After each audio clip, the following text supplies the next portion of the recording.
Hello everyone and welcome to another movie review video. Today we're going to be looking at M. Night Shyamalan's Knock at the Cabin. It came out in 2023 and oh boy is it a fine movie. I really wanted to like it and I did, but I'm a bit conflicted because I don't really have much to say about it. It kind of was just a straightforward movie. If you watch the trailer, you're like, alright, that's what the movie's about. Cool, let's watch this thing.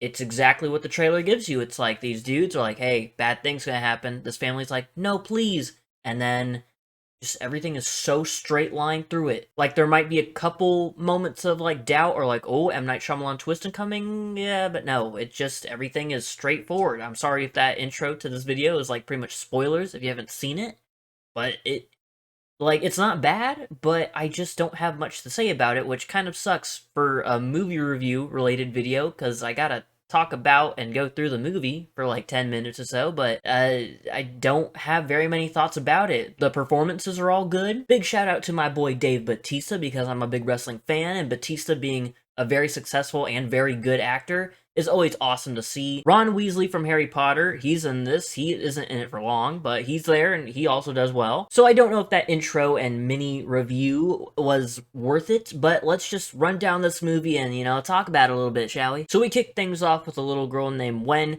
catching grasshoppers outside. And, she keeps info on them, she studies them, she even names them. All of a sudden, a dude emerges from the woods and starts walking towards her.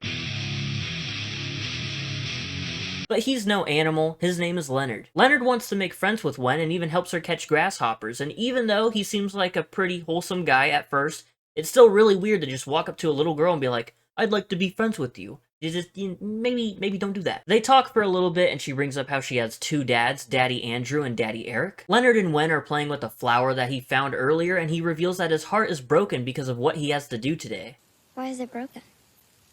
Because of what I have to do today. It's at that moment where three others come from the woods and start walking towards them as well. And they are not coming empty-handed. Leonard says her dads are gonna have to make some tough choices. But I'm afraid the three of you are gonna have to make some tough decisions. Terrible decisions. Wen runs inside the cabin to go warn her dads, but as she's explaining the situation to them in the living room,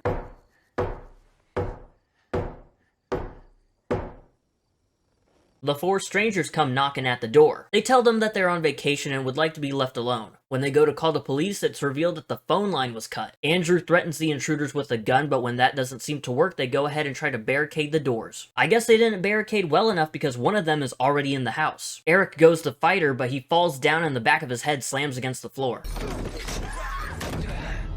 While Andrew and Wen are checking on Eric, it gives the other three a chance to make it inside the cabin. We have a flashback to Andrew's parents meeting him and Eric for lunch, and it's clear that they're not really, totally okay with the whole, being gay thing. They drove for 7 hours and stayed 45 minutes. I'm sorry.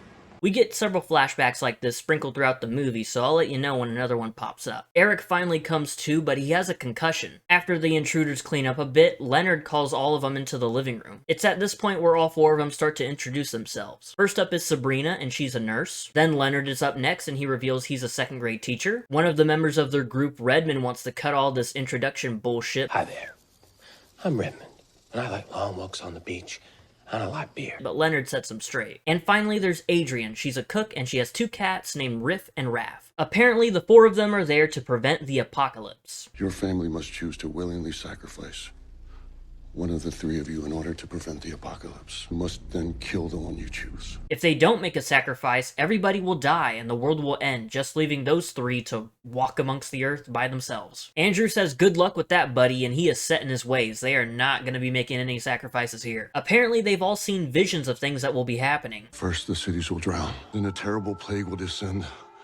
And people will writhe with fever and mucus will fill their lungs. Skies will fall and crash to the earth like pieces of glass, and an everlasting darkness will descend over humanity. Andrew always responds very aggressively, while Eric, on the other hand, is more kind of like chill and willing to kind of talk things out. For every no that the family gives, something terrible will happen and thousands of people will die. Well, they already gave them no number one, so Redmond kneels down, blindfolds himself, and then the other three kill him with their tools.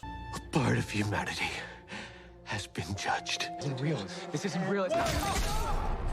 Now I'm going to take a break right here because there's something that I noticed. During this whole little death scene, There's a light that shines and Eric is like, squinting and like blinking, and later he reveals that he saw a figure standing in the light. Then after the movie ended, they showed a trailer for it because that's what Peacock does. And in the trailer, there is a figure in the light, because later on he's like, I saw a figure, something standing behind him in the light. And then I rewinded the movie myself, because I was like, damn, must have missed it. There is no figure there. There is one in the trailer, there's an outline of a dude, I don't know if I'll show it in the video, I might be too lazy, but there's no dude in the actual movie, there's no figure. Maybe I'm overreacting, but I just thought, like, was that just there to throw us off, I guess? If so, you got me, M. Night, you got me. In the next flashback we get, it's Andrew and Eric meeting Wen for the first time. To prove that the whole apocalypse talk is real, they turn on the TV and there's a news broadcast saying that there was a tsunami that's about to hit, an earthquake that already did hit, and a bigger, more catastrophic earthquake is going to hit. Unbelievable. But more importantly, before a news broadcast interrupted him, M. Night Shyamalan made a cameo and he was in an infomercial for an air fryer having a piece of chicken, and that was honestly pretty funny. Amazing fried chicken and a lot less guilt. Andrew, obviously still being pissed about the whole situation, says that he doesn't care if people die. He's still not gonna sacrifice anybody. Eric, on the other hand, is keeping quiet. Then we have another flashback. This time Eric, Andrew, and Wen are checking out the cabin for the first time, and they're having fun, singing a little song. Sabrina takes Eric into the bathroom and she's tending to his wounds because, she's a nurse. And she seems like a very level-headed person, she seems like cool, but she is still trying to convince Eric that, yo, all the stuff we're saying is real, man, come on. They have all seen visions and they truly believe that the apocalypse is coming. Eric is tied back down to his chair and we see that Wen is actually sneaking to the basement and looking for a way out. She actually manages to escape, but it isn't long before Leonard finds her. Andrew thinks he finally figured out why they're being targeted. It's because they're gay. We were targeted. We've always been targeted. A while back, Andrew was attacked at a bar, and he believes that it was Redmond who actually attacked him. Since there might be some dots connecting here, Adrian starts to panic. Everything has to be right. Didn't he tell us about this cabin on the message board first? And then we all had visions of a cabin? I don't know. Speaking of Adrian, the next morning she makes Wen breakfast, and it seems like she's a totally nice person, but all this apocalypse talk, it's like, I don't know if I fully trust you or not. While Andrew is talking to Leonard and his crew, Wen actually sneaks a knife over to Eric. Leonard says they all found each other on a message board because of all the visions that they were having. Then once again, the question is asked, who would you like to sacrifice? Adrian just comes out and says, hey yo, I'm next, so if you don't make a choice, I'm gonna die, so please, I have a little boy, he loves pancakes. Adrian's bargaining is not enough because Eric shakes his head no. So you know what that means. Adrian kneels down, blindfolds herself, but maybe there's a chance to stop this because Eric is cutting at his rope. But it's ultimately too late because Leonard and Sabrina kill Adrian off screen. A part of humanity has been judged. Leonard now says a plague has been unleashed, and once again it seems like he's telling the truth because they turn on the news and there's a virus going around called the X9 virus. And now here's where Eric reveals that he saw a figure in the light behind, Redmond when they were about to kill him. But I already talked about that earlier, there's actually nothing there. Like, it doesn't even really matter. I guess maybe a part of him is trying to convince them that, like, I'm seeing the vision, guys, you gotta believe me, but that also doesn't really happen. I don't think he was lying. He might have been telling the truth. It depends what you want to believe, the movie or the trailer. Who knows? However, there is a plan starting to come into play. Eric gives a signal to Wen and she starts throwing a temper tantrum. And while Leonard tries to calm Wen down, Eric is able to cut himself free and he lunges at Leonard. With all the commotion going on, Andrew actually sneaks out and heads to his truck, but Sabrina's right on his tail trying to stop him. Earlier when talking about the gun, Andrew mentioned that he had it in the truck, and he's finally able to grab it and he shoots at Sabrina and tells her to back the hell off. She does more than back off and just straight up runs away. But during all of that, Andrew notices that the truck's tires have been slashed. Andrew is now back inside the cabin and he holds Leonard up at gunpoint. Leonard says that once again it's time to make their choice, but Sabrina comes running in, but Andrew quickly shoots her. We get another flashback now, and this time it's Eric and Andrew at a bar and they're talking about, I guess, their biggest flaws. You have a temper. Not in a scary way, just... it's there. You're uptight. You can suck the life out of any situation. It was actually during this conversation when a guy next to them says to keep it down, and when things get a little bit escalated due to, Andrew's temper, that's when we see Andrew get attacked by having a beer bottle smashed over the back of his head. It was that incident that made Andrew go out and buy a gun in the first place. Leonard asks them once again, are they willing to make a sacrifice? And I guess they say no because he finishes off Sabrina even though the gunshot might have already done the trick. Who knows? A part of humanity has been judged. Because now Andrew and Eric finally have the upper hand, Andrew takes the time to go do a little digging. He returns to the cabin and shows Redmond's ID, and his name wasn't actually Redmond after all. They decide to lock Leonard in the bathroom because they're not murderers, unlike him and his crew. But after hearing some loud banging, it appears that Leonard has escaped through the window. Oh shit, never mind. After faking a window escape, Leonard is able to wrestle the gun away from Andrew. Eric once again turns on the news, and it's revealed that 700 planes have just fallen out of the sky. And then in one of the freakiest moments of the movie, Leonard stands next to the TV and says what the news anchor lady is about to say before she even says it. It is hard. Excuse me. It is hard to describe the images that we're seeing. It seems that Eric pretty much believes now, but Andrew still has his doubts. Do you really think it's all just a coincidence? Yes. Or it has to be a trick. I have to believe that. You already don't believe that. Leonard says he wants to do this next part outside, so Eric tells Wen to put on her headphones and go to the treehouse next to the cabin. Leonard asks once again if they are going to make the sacrifice, and judging by what he does next, I'm assuming it was another no. All of humanity has been judged.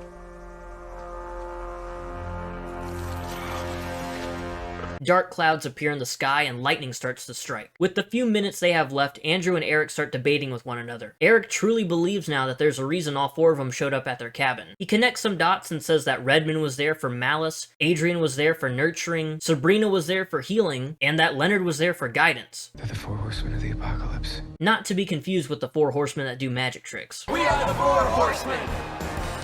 Good night. Andrew finally gives in and just tells Eric to kill him, but Eric says he's at peace with the whole situation, and then he goes on to beautifully describe the future that Andrew and Wen could have together. She still got her crazy laugh. She still asks everybody questions about everything. She found someone who loves her, and who she loves just as much. Just like her dad's.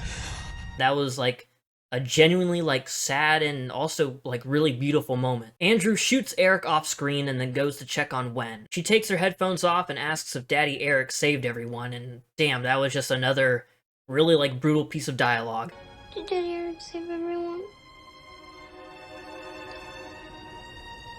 They stand and watch the cabin go up in flames, then they find the four intruders' truck, and they drive to a diner. On the TV, the news is playing, and it's revealed that all the tragedies have suddenly stopped. This past hour is the first time in many, many hours that we haven't had a death in the ICU. Actually, we're coming up on our second hour here of no deaths. When they leave the diner, Andrew does some snooping around in the back of the truck, and he finds some of their personal belongings, and it's all true. What they were saying about themselves, who they were and what they did, everything about it's true except for Redmond. His name was still not Redmond. I still kind of don't know what was up with that guy. And in the final moment of the movie, Andrew turns on the radio, and it's the song that they were singing earlier in like that second flashback as they were heading toward the cabin.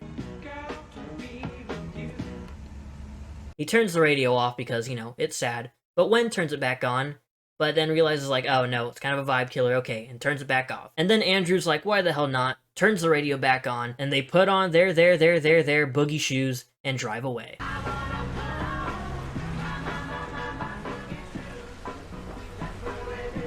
And there it is, there's Knock at the Cabin. It is a pretty decent movie with lots of good suspense, nice story, the characters all were cool. Genuinely, I don't really have any complaints other than it's just, like I said earlier, straight line through the movie. I wish, you know, there was a couple of shifts or something there. I just don't have a strong opinion about it. I just think it's good, the acting's good, and it you know, thumbs up, it's good. So I guess that's the end of the video then. I wish I had more thoughts and like heavy-hitting opinions about it, but sometimes a movie is just a solid movie. On my community tab, I do polls every week where I'm like, hey, out of these 4 movies, which one should be the next video? And then whichever one has the highest amount of votes, that's the one I do. So I hope you enjoyed, hope you subscribe, hope you like. Do whatever you want. I'm not the boss of you. I'll see you in the next video. Goodbye.